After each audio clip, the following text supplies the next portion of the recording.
Hello बच्चों, आप सभी को टैलेंट इंस्टीट्यूट में स्वागत है। पॉलिटिकल साइंस अंडरस्टैंडिंग ग्लोबलाइजेशन, इसका बहुत सारा क्वेश्चन अपलोड हो चुका है जो कि इम्पोर्टेंट क्वेश्चन है।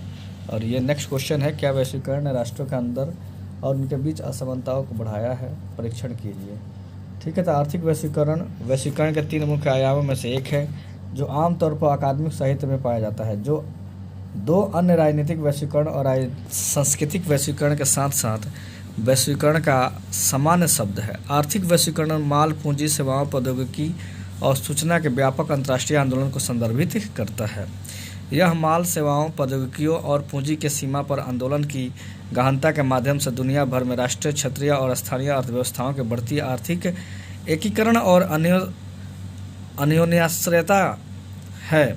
आर्थिक वैश्वीकरण में मुख्य रूप से उत्पादन, वित्त, बाजार, प्रौद्योगिकी, संगठनात्मक व्यवस्था, संस्थान, निगम और श्रम का वैश्वीकरण शामिल है। जबकि अंतर्राष्ट्रीय व्यापार के उद्भव के बाद आर्थिक वैश्वीकरण का विस्तार हो रहा है। यह लंबी दूरी के परिवहन का दक्षता में सुधार, दूरसंचार में प्रगति, आधुनिक अर्थव्यवस्था में भौतिक पूंजी के बजाय सूचना के महत्व के कारण बढ़ी हुई दर से बढ़ा है। और विज्ञान और प्रौद्योगिकी के विकास के द्वारा टैरिफ और व्यापार और विश्व व्यापार संगठन पर सामान्य समझौते के ढांचे के तहत वैश्वीकरण की दर भी वृद्धि हुई है, जिससे देशों ने धीरे धीरे व्यापार बाधाओं को कम किया और अपने चालू खाते और पूंजी खाते खोले हैं। इस हालिया उछाल को बड़े पैमाने पर विकसित अर्थव्यवस्था द्वारा प्रत्यक्ष विदेश निवेश, व्यापार करने की लागत कम करने, व्यापार बाधाओं में कमी और कई मामलों में सीमा पर प्रवास के माध्यम से विकासशील देशों के साथ एकीकरण द्वारा समर्थित किया गया है। टाइम टू केयर शीर्षक से जारी इस रिपोर्ट में कहा गया है कि राष्ट्रीय नमूना सर्वेक्षणों से प्राप्त उपभोग के आंकड़ों के विश्लेषण के आधार पर कहा जा सकता है कि 1990 के दशक से शुरू हुए आर्थिक उदारीकरण वैश्वीकरण के बाद से उपभोग विषमता बढ़ी है। ठीक है, 1993-94 और 2004-05 के बीच खासकर शहरी क्षेत्रों में उपभोग विषमता अधिक तेजी से बढ़ी है। चांसलर और पिकेटी ने भारत की आज़ादी के बाद से लेकर अब तक के अलग अलग स्रोतों जैसे कि आयकर आंकड़े, राष्ट्रीय नमूने सर्वेक्षण संस्थान के उपभोग आंकड़े, राष्ट्रीय लेखा के आंकड़ों का विश्लेषण किया। उन्होंने पाया कि आज़ादी और 1980 के दशक के बीच विषमता में कमी हुई, लेकिन इसके बाद असमानता ही यह खाई बढ़ती गई। 1980 के दशक में 1% से व्यक्तियों को प्राप्त होने वाली आय 6% थी, जबकि 1991 से 15 के दौरान यह आय 22% तक पहुंच गई। इस दौरान जो आर्थिक वृद्धि हुई उसका 12% हिस्सा ऊपर के मात्र 0.1% लोगों ने प्राप्त किया, जबकि नीचे के 50% लोग मात्र 11% ही प्राप्त कर पाए। वर्ल्ड इकोनॉमिक फोरम की 50वीं वार्षिक बैठक से पहले टाइम टू केयर रिपोर्ट जारी की गई। रिपोर्ट बताती है कि भारत के 1% लोगों के पास लगभग 95 करोड़ लोगों से 4 गुना अधिक संपत्ति है। ऑक्सफैम की इस रिपोर्ट में कहा गया है कि दुनिया के 2153 अरबपतियों के पास इस धरती के 460 करोड़ लोगों से ज़्यादा संपत्ति है, जो इस दुनिया के 60% आबादी है। भारत का साल 2018-19 का कुल बजट 24.42 लाख यानी 24.42 लाख करोड़ रुपए का था, जबकि भारत के केवल 63 लोगों के पास है इससे अधिक की संपत्ति है। पिछले भारत में कितना 63 लोग के पास, जो इतना भारत का बजट है ना भाई, उससे 63 आदमी का उससे ज़्यादा मतलब बजट से ज़्यादा वाला धनी मनी है। ठीक है ना भाई। पिछले 1 दशक के दौरान दुनिया भर में बड़ी असमानताओं ने चौंका दिया है। इस 1 दशक के दौरान दुनिया का अरबपतियों की संख्या दोगुनी हो गई है। मोदी बाबा है, मुमकिन है ना। महिलाओं में असमानता, रिपोर्ट में कहा गया कि भारत में राजनीतिक सशक्तिकरण के स्तर पर महिलाओं के साथ बड़ा भेदभाव किया जाता है, लेकिन आर्थिक भागीदारी व अवसर स्वास्थ्य जैसे स्तरों पर भी भारत में महिलाओं के साथ भेदभाव किया जाता है। एक रिपोर्ट में पहले ही बताया गया था कि लैंगिक असमानता के मामले में भारत दुनिया के 153वें स्थान में 153 देश के सूची में 112वें स्थान पर है। भारत में जो परिवार महिलाओं की मजदूरी पर आश्रित है उनमें निर्धनता अधिक है, क्योंकि एक जैसे कार्य के लिए भी महिलाओं को पुरुष से कम मजदूरी मिलती है। इसके अलावा महिलाओं में धर्म, जाति और क्षेत्रीयता के आधार पर असमानता भी है। केवल क्षेत्र की बात की जाए तो उदाहरण के लिए ग्रामीण क्षेत्रों में रह रही महिलाओं को BMI शहरी महिलाओं की अपेक्षा 11% कम रहने की आशंका है। इसी तरह शिक्षा के स्तर पर देखें तो ग्रामीण महिलाओं में 27.3% ऐसी है जो 10वीं या उससे अधिक पढ़ती है, जबकि शहर में महिलाओं में यह प्रतिशत 51.5% है। असमानता। वैश्वीकरण की अवधि के दौरान देश के भीतर आय असमानता में वृद्धि हुई है। विश्व स्तर पर असमानता कम हुई है क्योंकि विकासशील देशों ने बहुत अधिक तेजी से विकास का अनुभव किया है। आर्थिक असमानता समाजों, ऐतिहासिक अवधियों, आर्थिक संरचनाओं या आर्थिक प्रणालियों, चल रहे या पिछले युद्धों, लिंग के बीच और व्यक्तियों की संपत्ति बनाने की क्षमताओं में अंतर के बीच भिन्न होती है। इसके अलावा विभिन्न संख्यात्मक सूचकांक आर्थिक असमानता को मापने के लिए गिनी गुणांक जैसे सबसे अधिक बार उद्धृत किया गया है।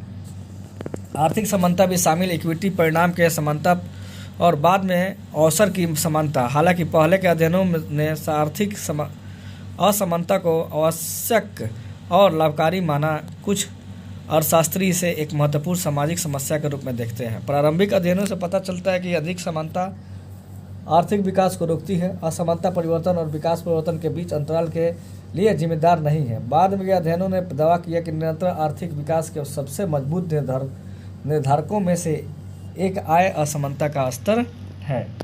अंतर्राष्ट्रीय असमानता। देशों के बीच असमानता है। अमीर और गरीब देशों के बीच आय का अंतर बहुत बड़ा है, हालांकि वे तेजी से बदल रहे हैं। चीन और भारत में प्रति व्यक्ति आय पिछले 20 वर्षों में दोगुनी हुई है, एक उपलब्धि जिसके लिए अमेरिका में 150 वर्षों की आवश्यकता थी।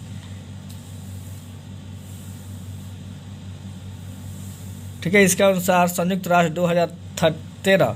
2013 के लिए मानव विकास रिपोर्ट के विभिन्न स्तरों तक पर देशों के लिए संयुक्त राष्ट्र के मानव विकास सूचकांक GNP के लिए प्रति व्यक्ति 33,391 या 35% तक 24,806 से 2004 से 2013 के बीच बढ़ा हुआ। ठीक है, 4,269, 5,427 या 28% है, और 1174 से 1633 या 37% PPP। ठीक है ना, PP के मतलब क्या होता है भाई, संयुक्त राज्य अमेरिकी डॉलर में मापी गई है। ठीक है ना, संयुक्त राज्य अमेरिकी USA के जो डॉलर है उसमें मापी जाती है, PPP उसको बोलते हैं। सक्रिय आर्थिक उदारीकरण और अंतर्राष्ट्रीय एकीकरण के बाद विकासशील दुनिया में कुछ जनसांख्यिकी परिवर्तन के परिणाम स्वरूप कल्याण में वृद्धि हुई है और इसलिए असमानता कम हुई है। मार्टिन वुल्फ के अनुसार समग्र रूप से विकासशील दुनिया में जीवन प्रत्याशा में 1970 के बाद हर साल 4 महीने की वृद्धि हुई और जीवन स्तर पर स्वस्थ स्थितियों में सुधार के कारण शिशु मृत्यु दर 1970 में 107 प्रति हजार से घटकर 2000 में 58 हो गई है। इसके अलावा विकासशील देशों में वयस्क साक्षरता 1980 में 53% से बढ़कर 1997 में 74% हो गई और युवा गारंटियों के बीच निरक्षरता दर बहुत कम है कि समय बीतने के साथ दरों में गिरावट जारी रहेगी। इसके अलावा विकासशील देशों में प्रजनन दर में 1980 में प्रति महिला 4.1 जन्म से 2000 में 2.8 तक की कमी प्रजनन क्षमता पर महिलाओं के बेहतर शिक्षा स्तर और अधिक माता पिता के ध्यान और निवेश के साथ कम बच्चों के नियंत्रण की इंगित करती है। नतीजतन कम बच्चों वाले अधिक समृद्ध और शिक्षित माता पिता ने अपने बच्चों को बाल श्रम के मुद्दे को सुधारने के लिए स्कूल में शिक्षित होने का अवसर देने के लिए श्रम बल से वापस लेने के विकल्प चुना है। इस प्रकार इन विकासशील देशों के भीतर आय के असमान वितरण के बावजूद उनकी आर्थिक वृद्धि और विकास ने समग्र रूप से आबादी के लिए जीवन स्तर पर कल्याण के सुधार किया है।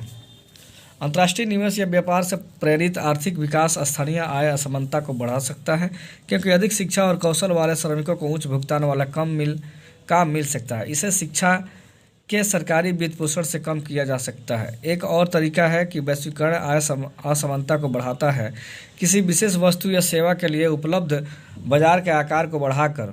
ठीक है ना, इसे कर सकता है। यह उन कंपनियों के मालिक को अनुमति देता है जो वैश्विक बाजारों की सेवा करते हैं और अनुपातहीन रूप से बड़ा मुनाफा कमाते हैं। यह स्थानीय कंपनियों की कीमत पर हो सकता है जो अन्यथा घरेलू बाजार पर हावी होने से सक्षम होती है। बड़ी संख्या में मालिकों के लिए मुनाफा फैलाती थी। दूसरी ओर वैश्वीकृत शेयर बाजार अधिक लोगों को अंतर्राष्ट्रीय स्तर पर निवेश करने की अनुमति देते हैं और उन कंपनियों से लाभ के हिस्सा प्राप्त करते हैं जो अन्यथा नहीं कर सकते हैं थे। संसाधन असुरक्षा और 189 देशों में सुरक्षा में पानी, ऊर्जा और भूमि का एक व्यवस्थित और संभवतः पहले बड़े पैमाने पर क्रॉस सेक्टरल विश्लेषण जो राष्ट्रीय और क्षेत्र के खपत के स्रोतों से जोड़ता है, ने दिखाया कि देश और क्षेत्र अत्यधिक शोषण, असुरक्षित और अपमानित है। ऐसा संसाधन 2020 के अध्ययन में पाया गया कि आर्थिक वैश्वीकरण ने वैश्विक आपूर्ति श्रृंखलाओं की सुरक्षा को कम कर दिया है। अधिकांश देशों ने अंतर्राष्ट्रीय व्यापार के माध्यम से संसाधन जोखिम के लिए अधिक जोखिम प्रदर्शित किया है, मुख्य रूप से दूरस्थ उत्पादन स्रोत और की विविध व्यापारिक भागीदारी से राष्ट्रों और क्षेत्रों को इन्हें कम करने या उनके संसाधन आत्मनिर्भरता में सुधार हुआ है। ठीक है, तो बच्चों यहीं पर समाप्त होता है। बहुत वीवीआई क्वेश्चन है।